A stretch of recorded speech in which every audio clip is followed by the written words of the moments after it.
Hey everyone, thanks for tuning in. If you're new here, consider subscribing. It really helps keep these stories coming. And while you're here, let me know in the comments where you're listening from. Now, sit back, relax, and let's get into the story. I should have turned around the moment my radio crackled with static. But I didn't, and by the time I realized something was wrong, I was too deep to climb back out. Let me back up. I'm a cartographer by trade, specializing in underground environments. Think caves, old mines, that sort of thing. It's not glamorous. Most people don't even know my job exists. But there's something about exploring places that have never been mapped before that makes me feel like I'm doing something worthwhile. Like I'm giving a shape to the unknown. Last spring, I got a call from a private landowner in eastern Kentucky. Said he had stumbled onto a cave system on his property after some sinkholes opened up in the woods. He was trying to sell the land but needed a full geological survey first, and part of that meant getting a complete map of the caverns below. Now, here's where I should have asked more questions.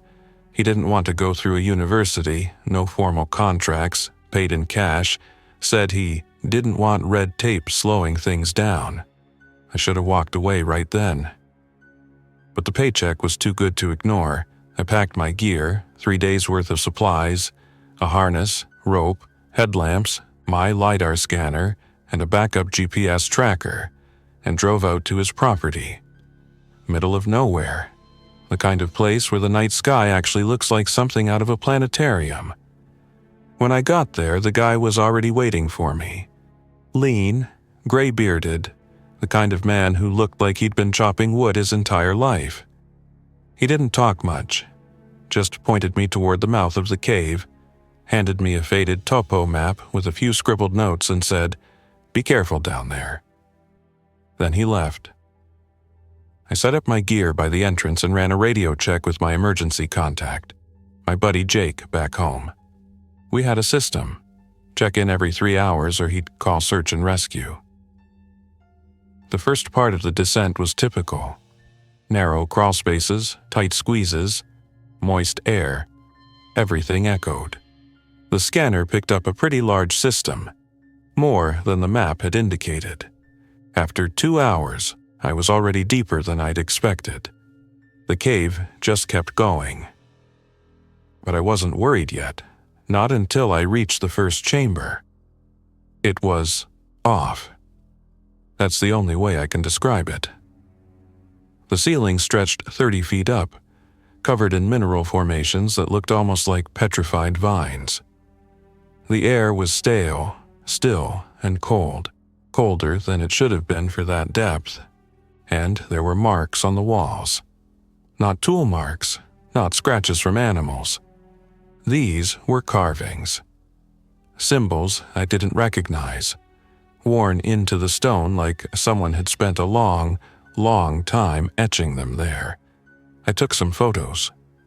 Figured maybe the land had some kind of native history I could look into later. I should have known then. The scanner was acting weird too, giving me partial readings, then resetting. I blamed the humidity, or maybe the iron content in the rock. Still, I kept going, logging my coordinates manually on the backup tablet. An hour later, I entered a tunnel that dipped steeply downward. Too steep to descend standing up, so I rigged a rope and rappelled in. The walls were narrowing. I was entering the belly of the system now. My last radio check with Jake had gone through okay. I told him I'd be out in about 5 hours. That was around 4 p.m. By 5:30, my signal was gone. I didn't panic right away. Happens sometimes. Too much rock overhead and the signal drops out. I figured I'd log what I could and head back before dark. But then I heard something. Movement. I stopped, held my breath, and turned off my headlamp. Pitch black. There it was again, something scraping, dragging. Not water, not rock shifting. Something alive. I flicked the light back on and scanned the tunnel. Nothing. I told myself it was my imagination. Sound plays tricks on you underground. Echoes bounce. Shadows look like shapes. But the feeling in my gut said otherwise.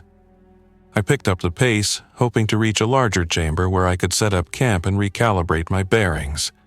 I rounded a bend in the tunnel and froze. The floor was littered with bones. Not fossils, not animal skeletons. Human. Old, dry, some snapped in half. Arranged in a way that didn't feel accidental. I felt something behind me shift. I turned slowly. Nothing. But the air was wrong. Heavy. Like I was being watched by something just outside the edge of the light. I backed away. My boot hit a rock, and that's when I heard it. Low, guttural, like a growl mixed with breathing. Too close. I turned and ran, and the thing followed. Running in a cave is a bad idea. One misstep, one loose stone, and you're done. But in that moment, I didn't care. Whatever was behind me didn't sound like a bear or a coyote or even a person. The footsteps weren't steady. They were fast, frantic, wet, like something dragging itself forward with too many limbs. My headlamp bounced wildly off the walls as I ran. My breath echoed louder than my footfalls, and every time I rounded a corner or scrambled over a ledge, I hoped, prayed, that the noise behind me would stop. It didn't. The tunnel narrowed. The ceiling dropped. I barely noticed until I cracked my helmet on the rock above, sending stars into my vision. I dropped to my hands and knees and scrambled forward into a tight passage that felt more like a burrow than a tunnel. The sounds behind me grew louder. Scraping, wheezing, the sound of something wet hitting stone. Then it stopped. I waited. 30 seconds, a minute, 2. Silence. I didn't move. I kept my light pointed down the tunnel behind me, every muscle locked in place. I thought maybe it had lost me. Maybe it couldn't fit through the crawl space. I inched forward, staying low. The passage opened up into a slightly larger tunnel, just wide enough to stand hunched over. I checked my watch. 6:18 p.m. I had no signal, no GPS, and no idea where I was anymore. I had to make a choice, keep going forward, hoping to find another exit, or try to backtrack and risk meeting that thing again. I sat against the wall, pulled out my flask and took a sip of water. That's when I noticed something off about my surroundings. The walls here were smooth. Too smooth. Not natural. Someone or something had shaped them. There were more carvings. Deeper now, with sharper angles. Not random, intentional, like the symbols earlier, but more aggressive, more chaotic. I took a few pictures and marked the spot in my notes. Then I heard it again. But not from behind. From ahead, a soft, slithering sound, wet, close. I killed the light. My heart pounded so hard I thought it might give me away. I strained to listen. Breathing, but not human. Too ragged, too broken. I pressed my back to the wall and held my breath. Then the light from another headlamp flickered on ahead of me. For one insane moment, I felt relief. Another explorer, someone lost like me. But what I saw in that light made my skin go cold. It used to be a person. Its face was half missing, skin sloughing off in damp chunks, one eye clouded and sunken. Its jaw hung too wide, as if the bones had been broken and never healed. And its skin, pale, damp, stretched thin, was streaked with what looked like dried clay or fungus. Its hands scraped the walls as it staggered toward me, nails broken and bleeding. It didn't make a sound, just stared. Then it ran. Not stumbled, not limped, ran. Straight for me. I didn't think. I turned and crawled as fast as I could back the way I came, My pack snagged on a rock and nearly pulled me backward, but I twisted out of it, left it behind. All I had now was what was strapped to my body, my lamp, my belt tools, and a folding knife. Not enough. I scrambled into another side tunnel, low and narrow. It was the only option. I squeezed in and pushed forward, the stone tearing at my sleeves. Behind me, I heard it entering the tunnel. It shrieked, not loud, not like a scream, but a hiss, like wet lungs trying to breathe through water. It was fast. I could feel its hands on the rock just inches behind me. I kicked back blindly and connected with something. It shrieked again, louder now, and the tunnel echoed with the sound. I burst out into another chamber, barely larger than a room, and turned with my knife out. But it didn't follow. It stopped in the tunnel just out of the light, watching. I could see its silhouette, hunched, twitching, breathing that awful broken rhythm. And then it did something that made my stomach turn. It began to mimic my breathing. Inhales, out, inhales, like it was studying me. I held my breath. It did the same. Then it backed away, vanishing into the dark. Gone. I stood frozen, knife trembling in my hand. And that's when I saw the others. At the edge of the chamber, barely visible in the shadows, stood two more figures. Still, silent, both facing me. I didn't know how long they'd been there. They weren't moving, just standing there. One was taller than the other, maybe a foot difference, but both had the same sickly posture. Slumped shoulders, tilted heads, arms hanging at unnatural angles. And even in the dim glow of my flickering headlamp, I could see the pallid skin stretched over their frames like wax melting over bone. I didn't speak. I didn't breathe. I took one careful step back, then another. Still, they didn't move. I turned slowly, trying not to make noise, and scanned the rest of the chamber. It looked like it had once been a natural dome, collapsed in places, but large enough to stand upright. There were bones here too, but older, darker, covered in patches of lichen or some kind of black moss. And carvings, so many carvings. Every inch of stone was scored with those same chaotic symbols, jagged spirals, claw-like lines. Some looked scorched, as if seared into the wall with heat. Others were smeared with a dark, dried residue I didn't want to guess about. I circled the chamber's edge, keeping one eye on the two figures. They didn't follow, didn't flinch, just stared. And that's when I noticed the way out.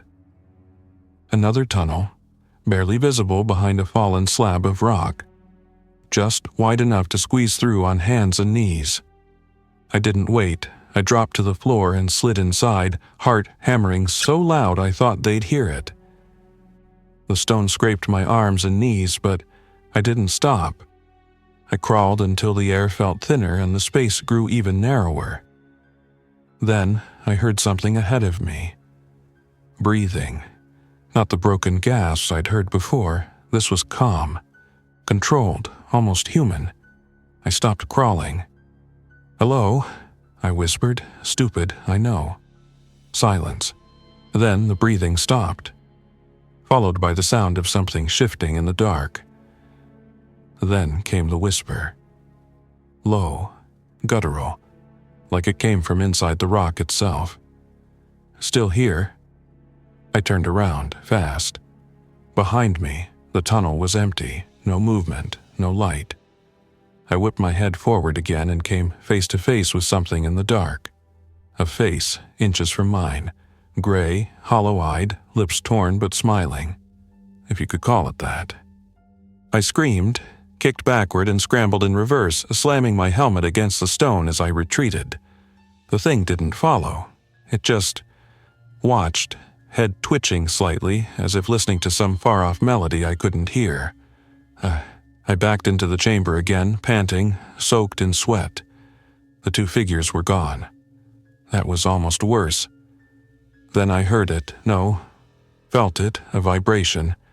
In the floor, deep, rhythmic, a thudding, pulsing beat like a massive drum buried under miles of stone. The walls hummed with it. It wasn't natural, and neither was what I saw next. Shapes rising from the cracks in the far wall. Not just shapes people, or what used to be people. Dozens of them, pale and silent, crawling from the fissures like ants from a nest. Their eyes glowed faintly in my lamp's failing light. No pupils. Just milky orbs fixed on me. I backed toward the tunnel I'd come from, but that thing was still there, waiting. I was trapped, surrounded. Then they spoke, all of them, at once. A single voice, many mouths.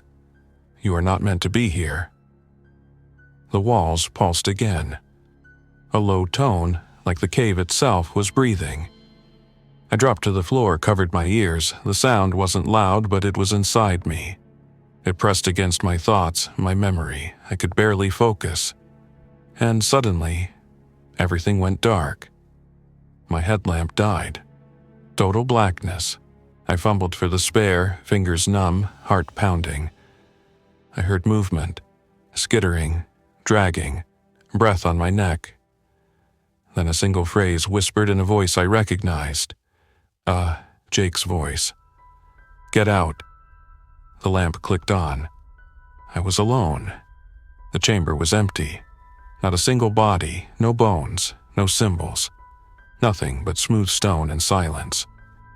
I don't know how long I stood there, breathing hard, waiting for the next horror. But I knew one thing. The cave was playing with me. And I was running out of time. I didn't move for a long time. Not out of fear, but because I wasn't sure what was real anymore. I turned in a slow circle, scanning the chamber with my backup headlamp. It was as if nothing had ever happened. The symbols were gone, the bodies, the tunnels in the wall. Even the mossy bones had vanished. All that remained was smooth stone and silence. I dropped to my knees and pressed my palms against the floor. It wasn't cold anymore. It felt warm, like flesh, breathing. And that low hum, faint but still there, vibrated up through my bones. I couldn't trust my senses. Not down here. The cave had stopped being a place and started becoming something else. Something alive. And it wasn't finished with me. I had one goal now, get out. I pulled up my GPS backup, hoping to get at least a trace of my path. But the screen was frozen, stuck on a single coordinate loop, repeating over and over. The same string of numbers, 3, 2.14.27. It didn't match anything I'd logged earlier. I shut it off and started moving. Tunnel after tunnel, all unfamiliar. Every path seemed to lead downward, no matter which way I turned. I began marking walls with chalk, bright red arrows, numbers, even my own name in case a search and rescue ever came looking. But 20 minutes later, I passed a wall I knew I had already marked, except the chalk was smeared, warped, like someone, or something, had dragged their fingers through it while it was still fresh. It wasn't long before I found the next one. A crude drawing in red. A stick figure, me, surrounded by smaller shapes, with X's for eyes. The chalk in my hand trembled. I dropped it and kept moving, faster now. Then came the whispers. Soft, female, then male, then multiple. Voices I almost recognized, like hearing old friends behind a closed door. You're so close. This place remembers. Let us in. My head started pounding. I passed another wall, more drawings. This time detailed, my helmet, my knife, my face. And something behind me. I turned, nothing. The deeper I went, the more I started forgetting how I got there. What day it was. Whether I'd slept, whether I'd eaten. My water tasted like stone. My thoughts were fragmenting, spiraling inward. I don't know how long I wandered. but eventually I found a chamber unlike the others. It looked like a shrine. The floor was covered in stones, stacked in spirals, tiny towers like offerings. In the center was a pillar made of bones, clean, polished, arranged like vertebrae stacked 20 feet high. At its base, a circle of markings burned into the floor, not carved, burned. The rock was blackened, glassy. And in the center of that circle, a body, still, fresh. I crept closer. A man, mid-40s. Face frozen in terror. His mouth was open, his fingers still clutching the floor as if he'd died trying to crawl away. I recognized the patch on his jacket. USGS, a surveyor. Like me. I checked his bag. Half of it had rotted away, but his journal was still intact. I flipped through trembling pages. Notes, coordinates, same symbols, same carvings, same exact phrases I had written down hours earlier. I reached the last page. There were only 2 words. "You're next." Something moved behind me. I turned slowly. The shadows near the pillar rippled, and out stepped a figure. But it didn't walk. It hovered. It looked like a man at first. Tall, lean, long limbs, but its skin was wrong. It was stretched, like parchment, thin enough to see veins moving underneath. Its face was covered by a mask made of stone, carved with the same symbols I'd seen on the walls. And from behind it came others. Silent, staring, limbs twitching, jaws unhinged. Dozens of them. They surrounded the shrine but didn't enter the burned circle. Neither did the figure. Instead, it raised one hand, elongated, bone-white, and pointed at me. And then I heard it. My voice coming from its mouth. "Help me." Then, "Please, Jake, I'm still in here." I staggered back. No, you're not me." Its head twitched. Then it smiled. The others began to sway, forward, back, in unison. The chamber pulsed again. That low thrum, louder now. It vibrated in my teeth. Something was coming. I turned and ran. The tunnels behind the shrine were tighter, older. The walls scraped my shoulders. The deeper I went, the more the air changed. It smelled wrong, like rot, salt, and stone left in the sun. I stumbled into a passage that sloped upward.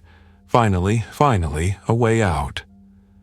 I ran for it, climbing over broken stone and dripping ledges. My headlamp began to flicker again. My legs burned, my breath rasped.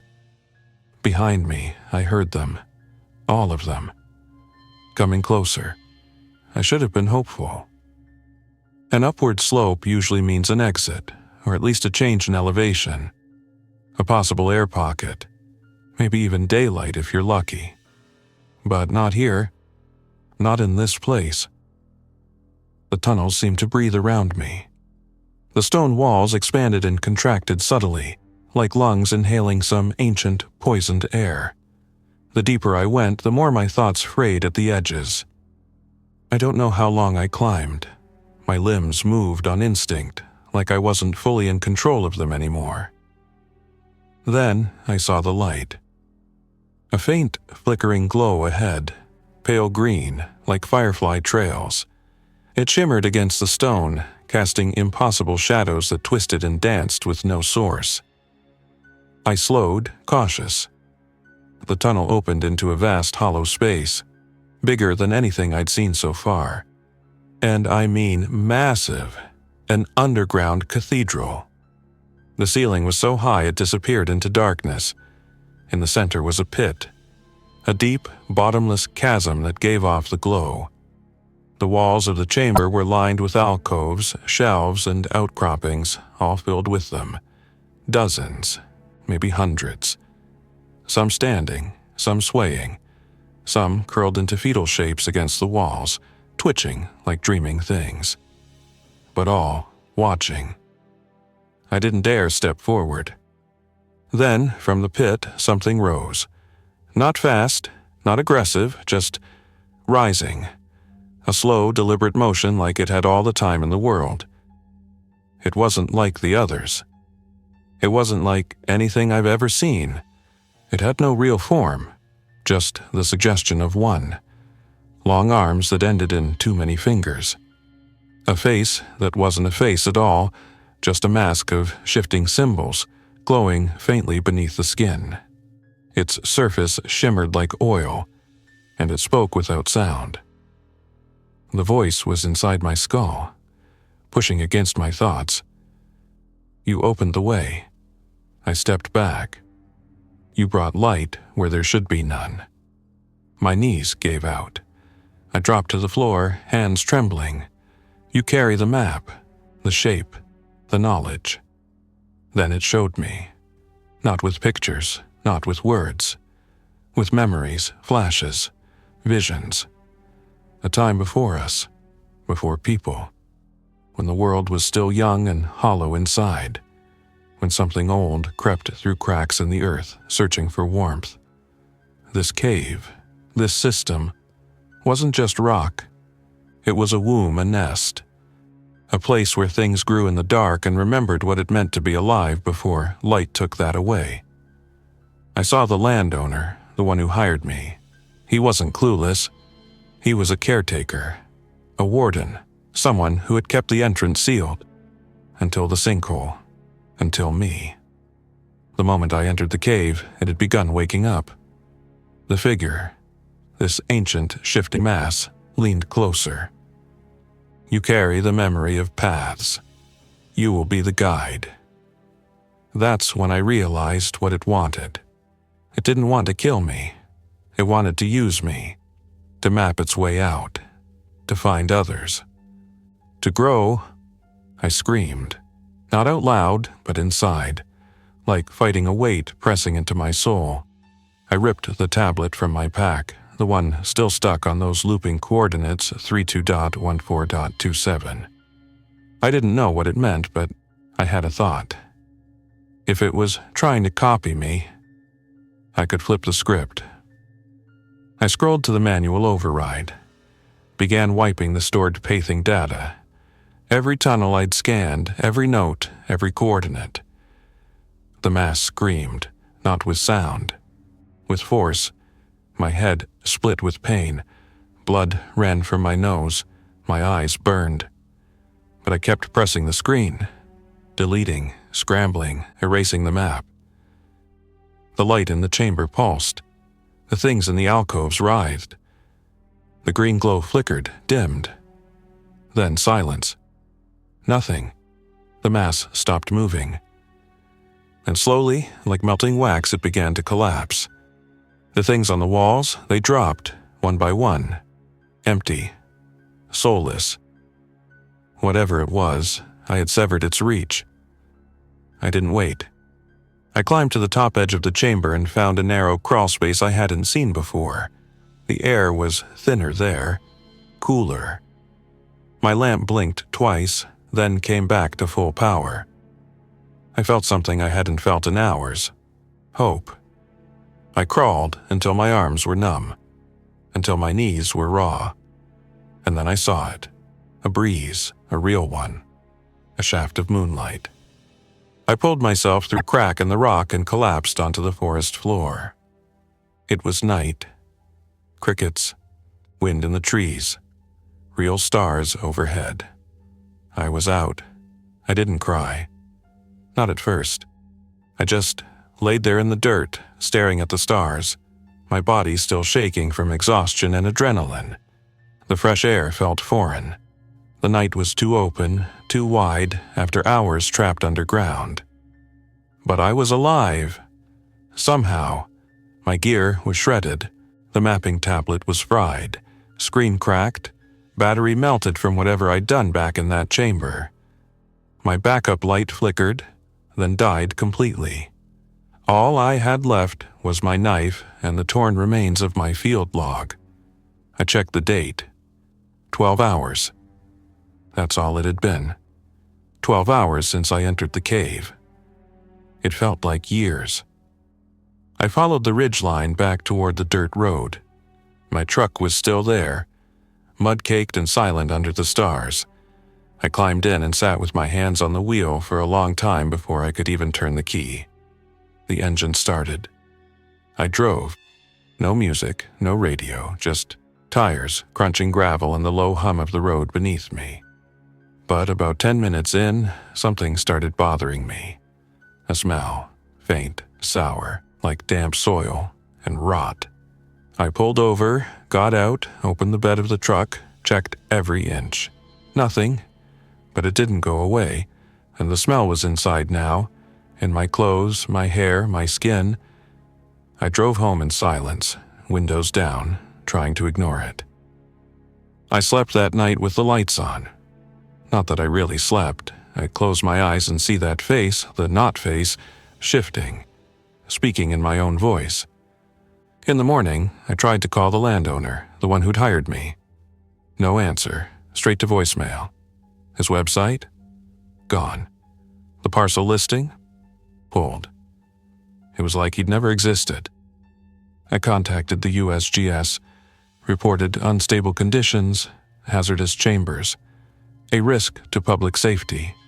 They flagged the region, sent a team out a week later, but they didn't find the entrance. The sinkhole was sealed, as if the cave had swallowed itself back into the earth. No sign of the shrine, no sign of the pit, no bones, just solid stone, like it never happened. They marked the area as inactive and closed the case, but I know better. Because it's not over. Not for me. The dream started about a week later. Always the same. I'm back in the cave, standing at the edge of the pit, the green glow rising. The voice whispering from behind the mask, "Map the path, show us the way." And when I wake up, my hands are covered in dirt. Sometimes there are rocks in my bed. Sometimes symbols, familiar ones, drawn on the fogged glass of my bathroom mirror. I haven't been able to keep food down. I can't focus. I see people on the street and think I recognize them. But when they turn around, their faces are wrong, loose, twitching.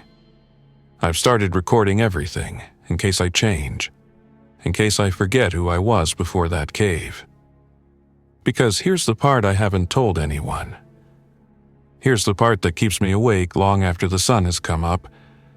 When I crawled out of that cave, it felt like a rebirth, a second chance. But something else came out with me. I can feel it. Inside. Watching. Waiting. I catch glimpses of it in reflections, just for a second. A shape behind my shoulder. A flicker in my eyes. A smile that doesn't belong to me. Whatever I broke, whatever I set free, it didn't die in that pit. It latched on, it's learning, studying, using me to finish what it started. And one day, when it's ready, it will open the way again. Not through tunnels, through me.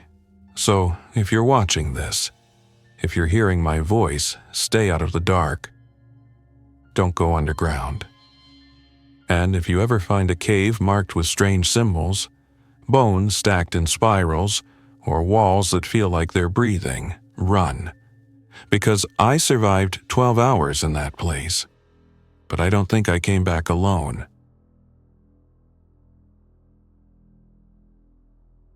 Thanks for listening. If you enjoyed this story, don't forget to like and subscribe. Your support keeps these creepypastas coming. Until next time, stay alert, stay safe, and never ignore the feeling that something is watching.